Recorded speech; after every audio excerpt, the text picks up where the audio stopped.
Hola, ¿qué tal muchachos? Buenos días. ¿Qué tal estuvo su fin de semana? Espero que haya estado tranquilo, a gusto, que hayan celebrado a sus papás o que hayan descansado. En esta semana les voy a proporcionar la explicación del tema de derecho penal, que fue el tema principal de los que se compartieron durante estas semanas. Entonces, esta semana solo es el video explicativo. Si hay alguna duda, si hay algún comentario, pues ya me lo hacen ver en Classroom para aclararlas. La primera actividad que realizaron fue ver dos videos, el de Ted Bundy y el de la serie de Joe Gilbert. Y hablaba sobre cómo es que la sociedad visualiza una acción que es un delito, pero la trata de disfrazar por la manera en la que se comete. Entonces, para empezar, vamos a ver cuál es el origen del derecho penal. Por naturaleza, el hombre tiene que vivir en sociedad. Por esa misma naturaleza, al vivir en sociedad, se crea una jerarquización, es decir, siempre va a haber alguien que tiene que mandar y alguien que va a obedecer. De esta manera es como se empiezan a generar las normas, se delimita una acción. Al delimitar esa acción, evidentemente, se está regulando la conducta con la intención de generar un equilibrio y un bienestar para toda la sociedad que en ese momento está conviviendo. En ese proceso se generó un código llamado Hammurabi. En ese código de Hammurabi se buscaba anotar en una piedra todos aquellos delitos o acciones no permitidas que hacía la sociedad. No obstante, en ese código de Hammurabi las acciones eran visualizadas de acuerdo al nivel socioeconómico y de acuerdo a la persona, al activo o el pasivo. El activo era el que cometía el delito y el pasivo era la víctima, por así decirlo. Entonces, si el activo, es decir, el delincuente o el agresor era de clase alta, su pena iba a ser diferente a que si el agresor era de clase baja. Fue una de las maneras de normar una conducta o de establecer un límite para esa sociedad. Fue evolucionando y a partir de su evolución se creó un orden legislativo. En México lo conocemos como derecho penal. El derecho penal son esas normas que van a regular la acción externa del individuo y a partir de ahí lo van a establecer cuál fue la norma que omitió o que realizó y a partir de ahí va a generar una sanción. De esta manera señala que a partir de esa acción u omisión que puede ser considerada delito, se genera lo que es una pena o bien una medida de seguridad.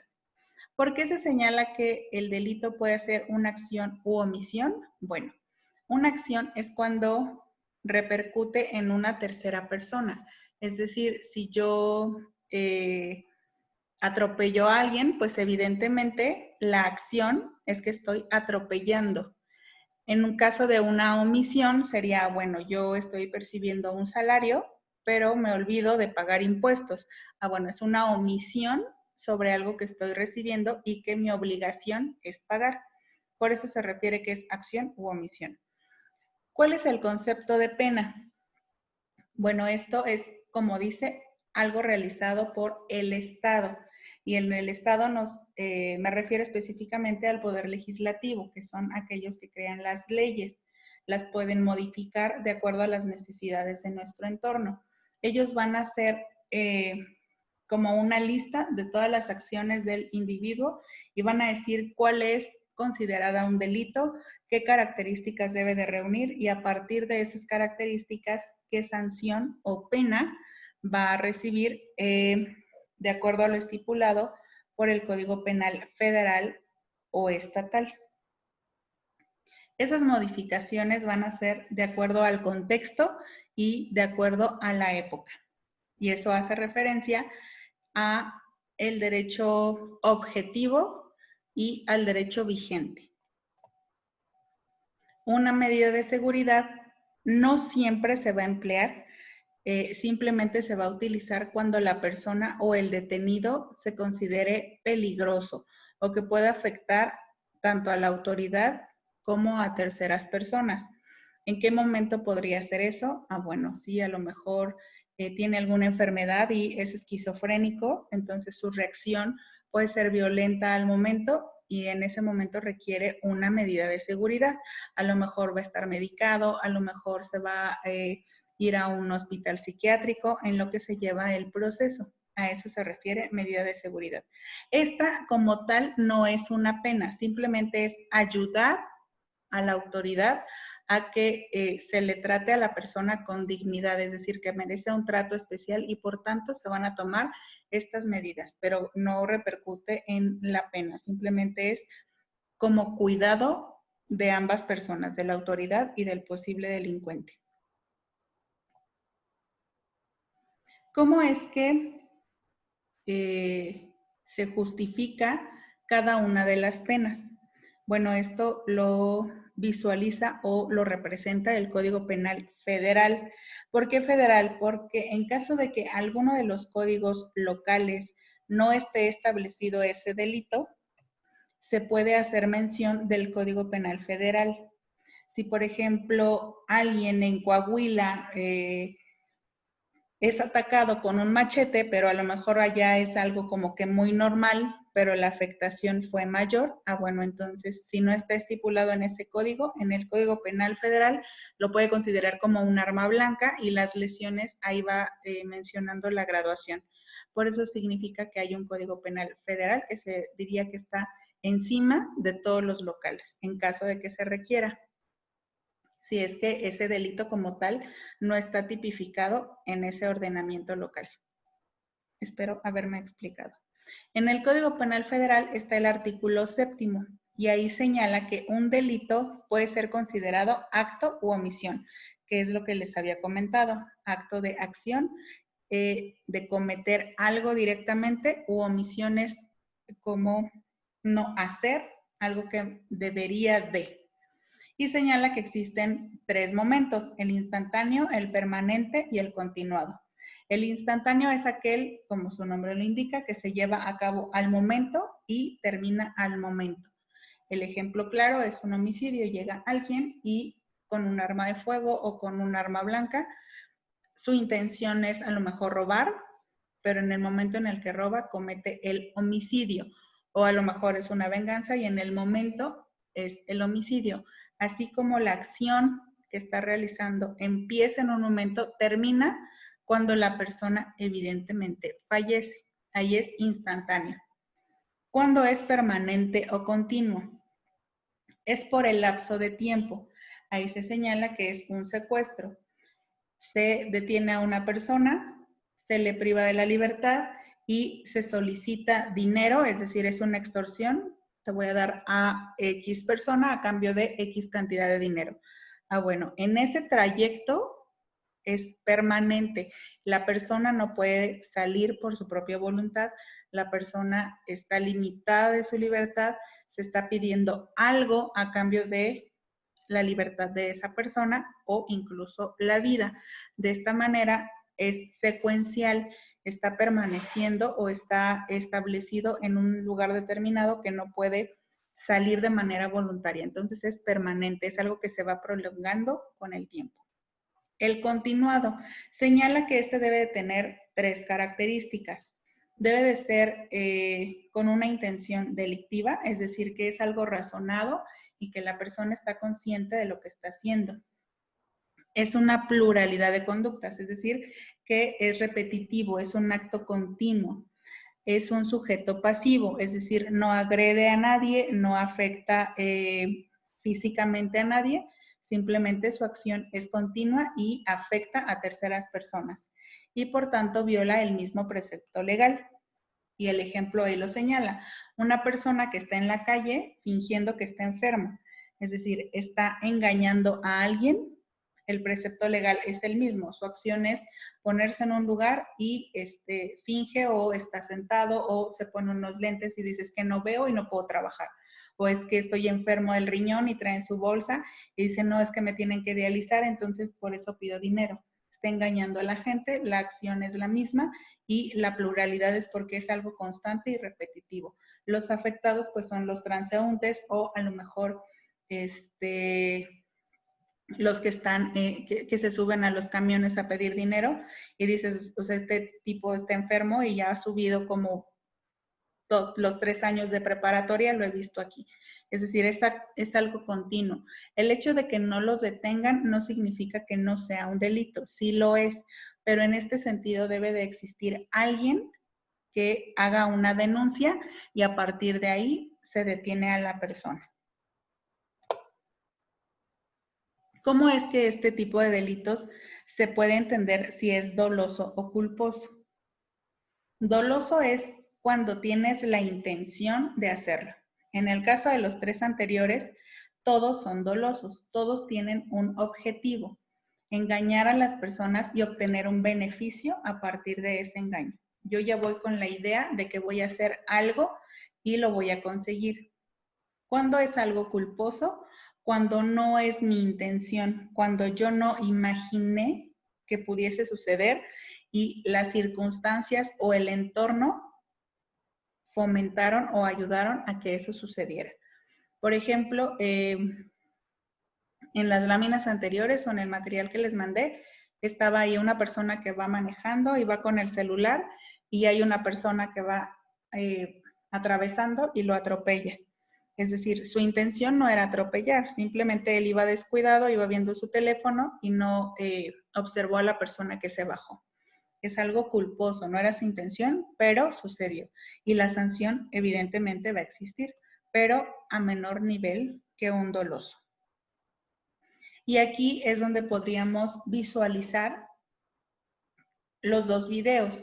Uno, el de la serie de Joe, cómo es que tiene una obsesión sobre una persona y él empieza a hacer actos que en donde la protagonista, ella a lo mejor lo toma como algo romántico o como algo bueno, pero en realidad su intención es que esa mujer solamente sea para él.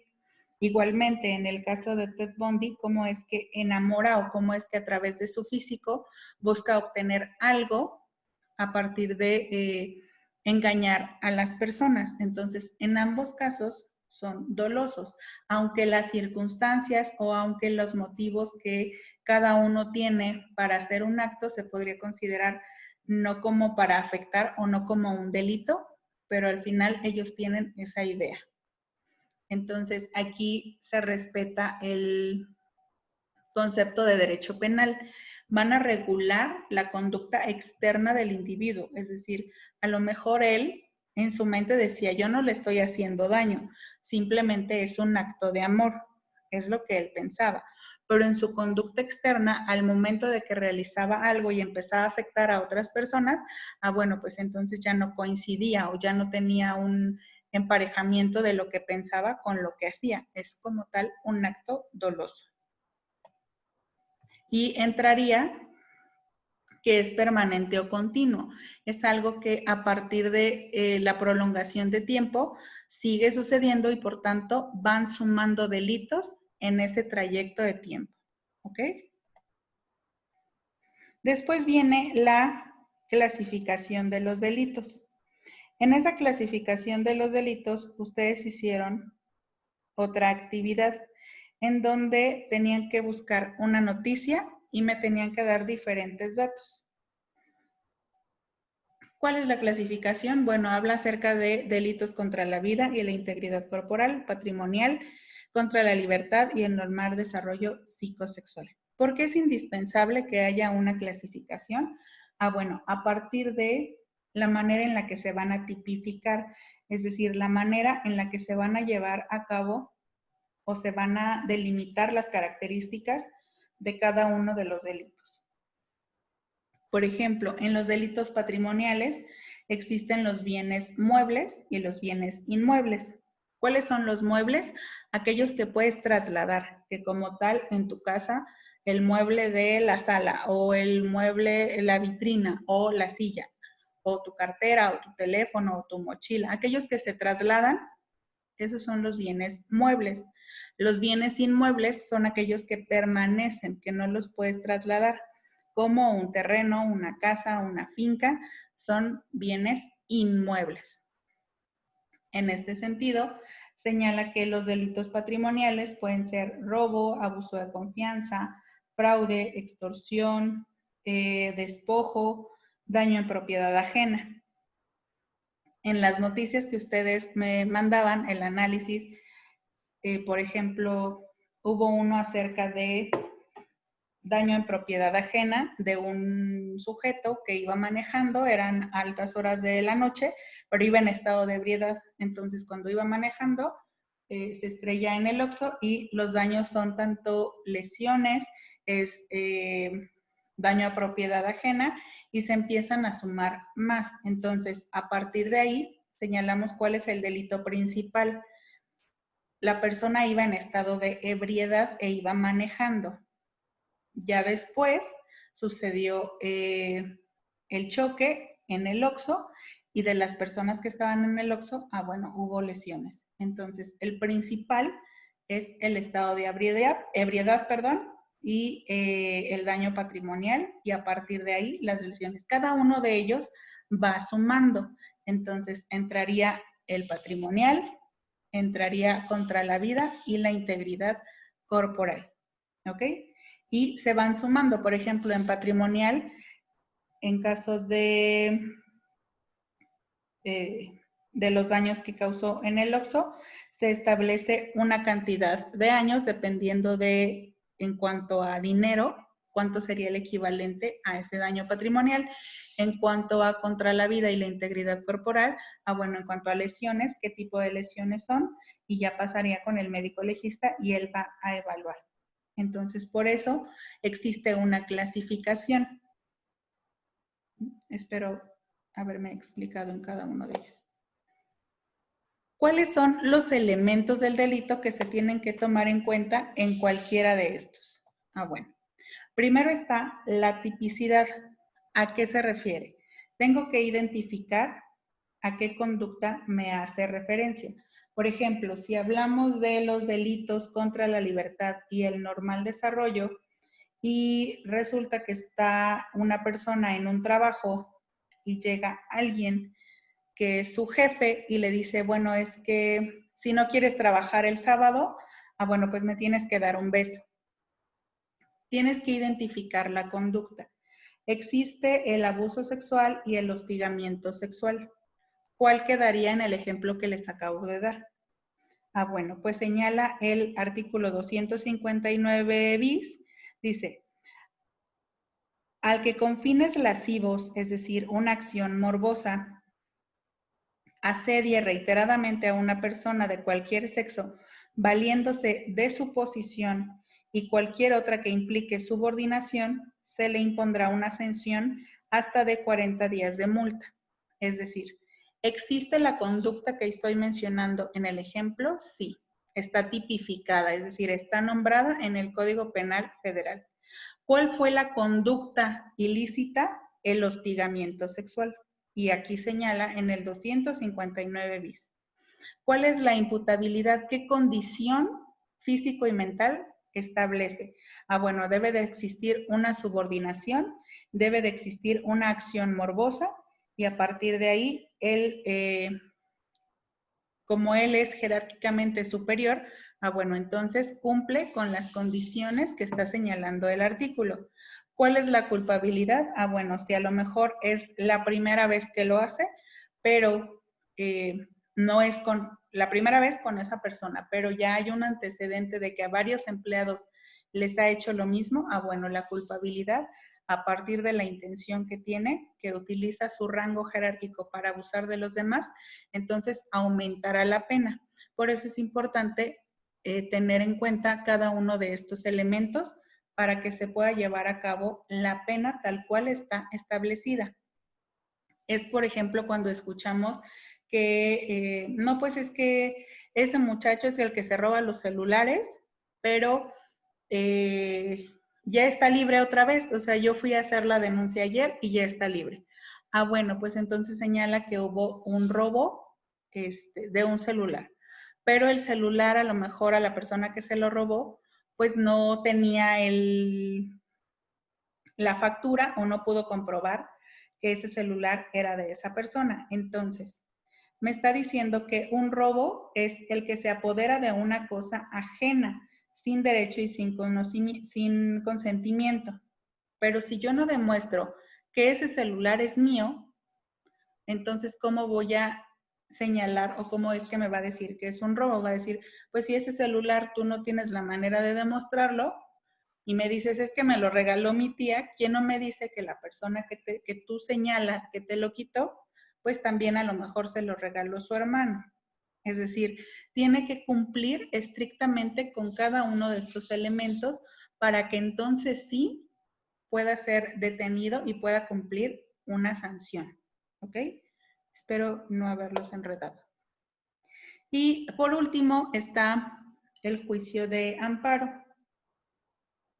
Bueno, antes de, en esta parte, habíamos, no sé si se acuerdan que vieron un video de si sabes seguir las reglas o no, en donde estaba un señor, un adulto mayor, y estaban dos jóvenes, en donde señalaba que existía una manera de hacer las cosas.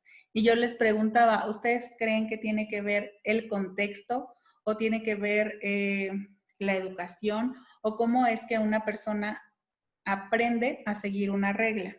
Y la mayoría de ustedes me decían que era por la educación en casa. Ustedes me decían, bueno, es que, por ejemplo, mis papás me enseñaron a respetar y me enseñaron a seguir las indicaciones y por tanto es destacable la educación en casa. Y otros me decían, bueno, es que el contexto llega a influir. En este sentido, tanto las personas mayores como los jóvenes realizaron la actividad, supieron seguir una instrucción, se orientaron, preguntaron, pero al final cumplieron su objetivo. A lo que quiero llegar es que como personas, como individuos que vivimos en sociedad, sabemos lo que tenemos que hacer. Tenemos una educación en casa, tenemos valores, tenemos educación y a partir de ahí sabemos diferenciar lo bueno de lo malo. Si a lo mejor alguno de nosotros no tuviera un hogar estable o no tuviera la educación básica de valores, interactúas con terceras personas. Puedes solicitar apoyo, puedes solicitar que te guíen, puedes buscar una herramienta, ya sea tecnológica o no, en donde tú te guíes o donde busques una base. Pero ¿qué pasa cuando las personas, en este caso las que cometen un delito, son conscientes de que están haciendo algo malo y aún así es un acto repetitivo? ¿Cómo es que la sociedad ha perdido ese valor moral de empatía, ha perdido esa visión de un bien común o un bien utilitarista y busca de primera mano satisfacer su necesidad y no la de la mayoría? Y es aquí donde señala cómo es que la omisión de lo que debes de hacer en sociedad se convierte en un delito. Cómo es que la clasificación de esos delitos ha ido aumentando por esa incapacidad del individuo de decir qué es lo bueno y qué es lo malo. Entonces, a partir de aquí existe una herramienta jurídica que sirve, pero muchas veces es utilizada por personas que no deberían, pero legalmente existe esa posibilidad y es el juicio de amparo directo e indirecto.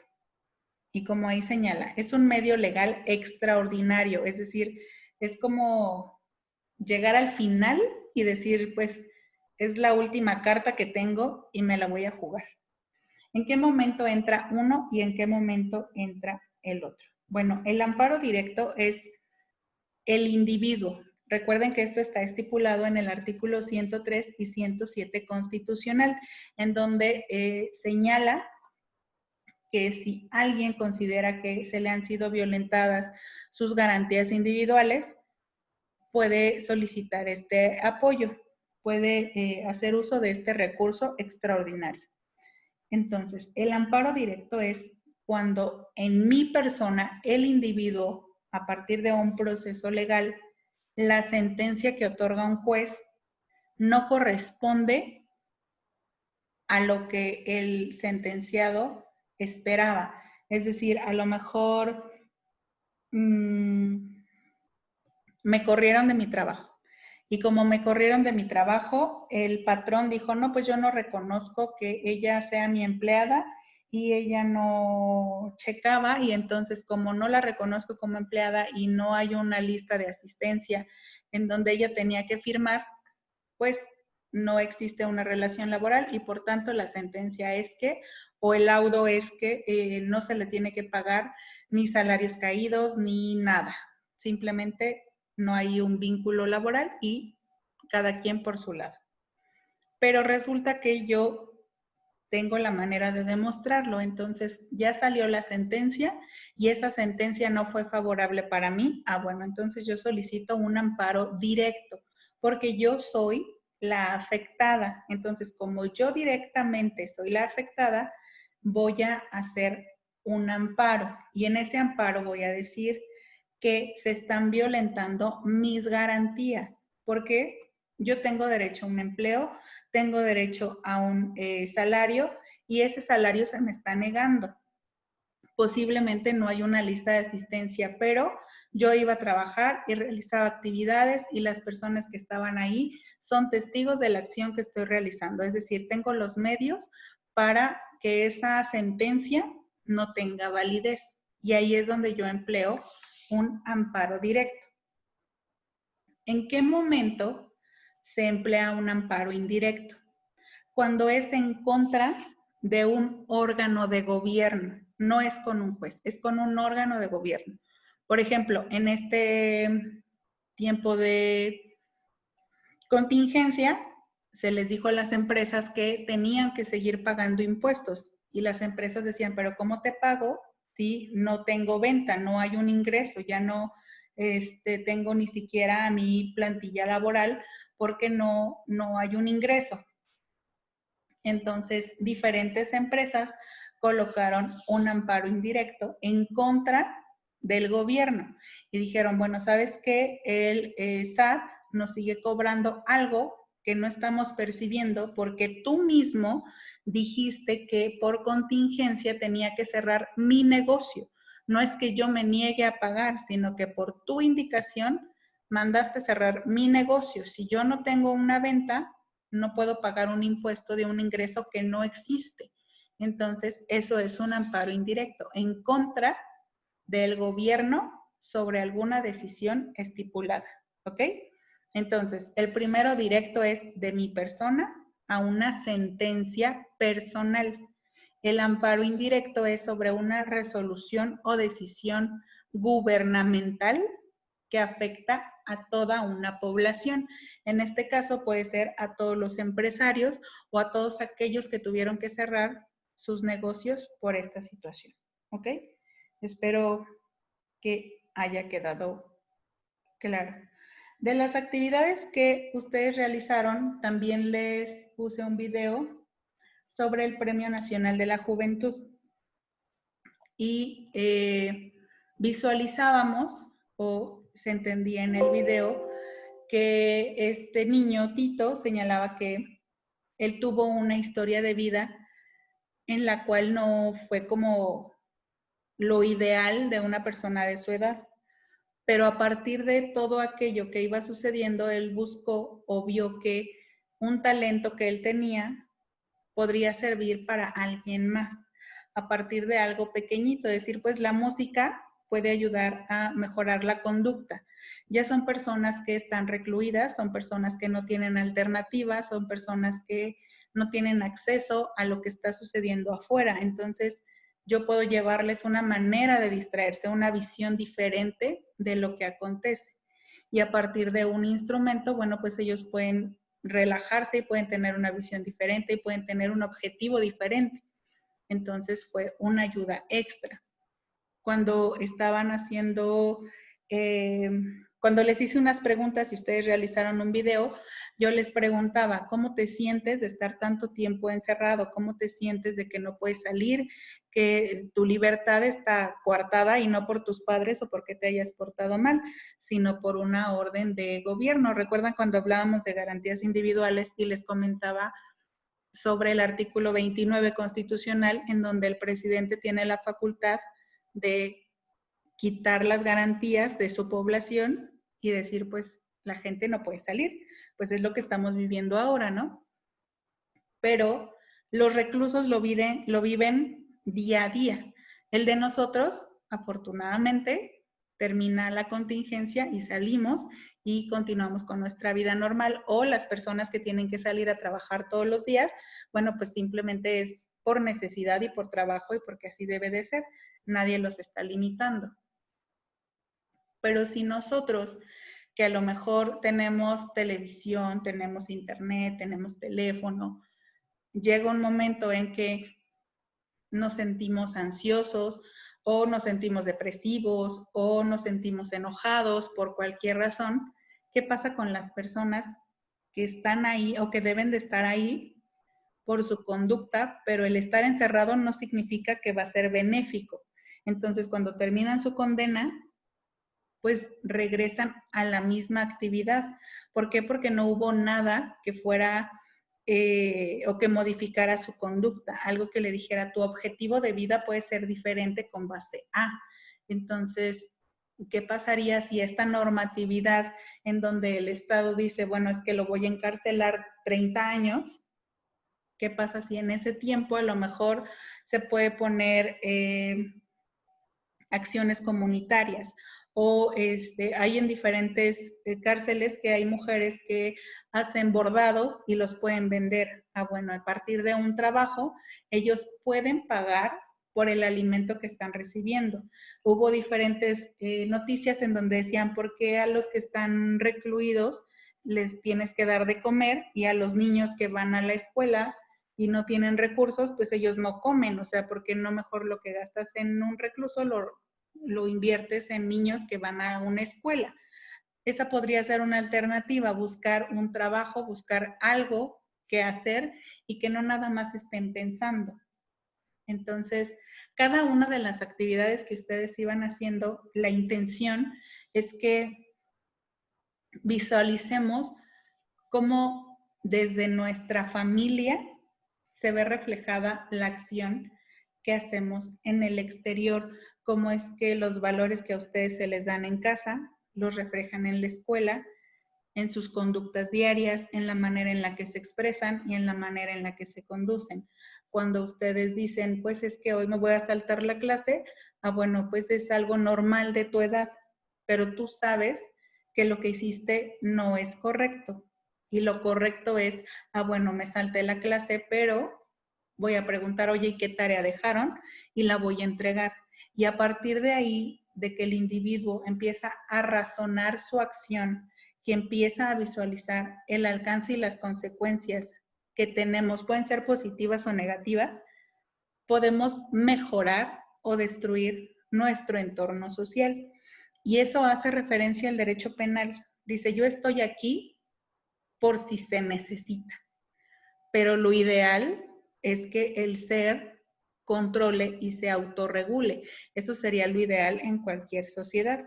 Por eso es que se vincula la materia con ética y con moral, como es que nuestro entorno llega a definir nuestras acciones. Y eso queda como en el aire a reflexión de todas las acciones que ustedes han realizado o actividades que han realizado, cómo se podrían vincular para que ahora que regresemos a lo que la gente llama o a lo que el gobierno llama la nueva normalidad, que es un término que no me gusta, pero que está establecido, ¿cómo va a ser nuestro actuar? ¿Vamos a salir todos locos y felices a abrazar a medio mundo? ¿O simplemente es como una pausa que realizamos y la acción y nuestra actitud seguirá siendo la misma? Seguirá el, a lo mejor, tirar basura o pues ahora que ya hay muchos animales que salieron y que están en las playas, bueno, pues va a llegar otra vez y van a cazar los huevos de tortuga o van a, no sé, ¿cómo es que el derecho penal te pone una alerta y te dice, es una acción u omisión de tu conducta, es algo que tú mismo estás provocando.